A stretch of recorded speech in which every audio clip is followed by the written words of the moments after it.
2024 2025 ഇവിടെ നിന്നിട്ട് ഒരു ഡിജിറ്റൽ മാർക്കറ്റർ ആവശ്യക്കുറവായി. കാരണം എന്താ, ഒരുവിധം കമ്പനികളൊക്കെ സ്വന്തം ഇൻഹൗസിൽ ഡിജിറ്റൽ മാർക്കറ്റിംഗ് ടീമിനെ ബിൽഡ് ചെയ്ത് തുടങ്ങി.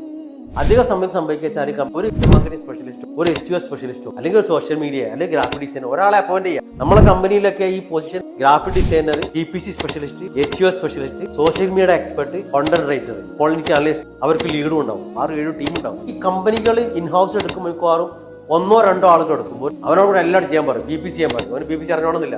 അവന് സോഷ്യൽ മീഡിയ സ്ട്രാറ്റജി അറിയില്ല, ഡിജിറ്റൽ മാർക്കറ്റിംഗ് സ്ട്രാറ്റജി അറിയില്ല, SEO സ്ട്രാറ്റജി അറിയില്ല. അപ്പൊ അവൻ പഠിച്ച കാര്യങ്ങൾ അവനോട് ചെയ്യും. റിസൾട്ട് കിട്ടുമോ?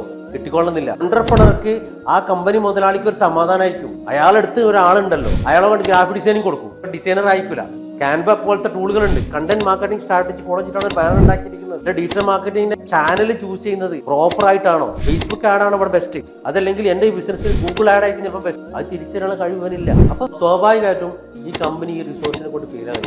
SEO റിസൾട്ട് ഉണ്ടാവില്ല, സോഷ്യൽ മീഡിയ എവിടെ എത്തിണ്ടാവില്ല, എപ്പോഴെങ്കിലും എന്തെങ്കിലും പോസ്റ്റ് ചെയ്യും. അവന് പ്രോപ്പറായി പേഡ് ചെയ്യാൻ അറിഞ്ഞോണമെന്നില്ല. ആ സമയത്ത് ഡിജിറ്റൽ മാർക്കറ്റർ ഓപ്പർച്യൂണിറ്റികളും ഡിജിറ്റൽ മാർക്കറ്റിംഗ് കൺസൾട്ടന്റ് ഓപ്പർച്യൂണിറ്റി ഏറ്റവും കൂടുതലുണ്ടാവും. അവിടെയാണ് നമ്മുടെയൊക്കെ പ്രാധാന്യം. അപ്പോൾ ഒരു ബിസിനസ്സിൽ അവർക്ക് ഡിജിറ്റൽ മാർക്കറ്റിംഗ് സ്പെഷ്യലിസ്റ്റോ 1-2 ആളുണ്ടെങ്കിൽ അവർക്ക് ഒരു സ്ട്രാറ്റജിസ്റ്റിന്റെ ആവശ്യമുണ്ട്.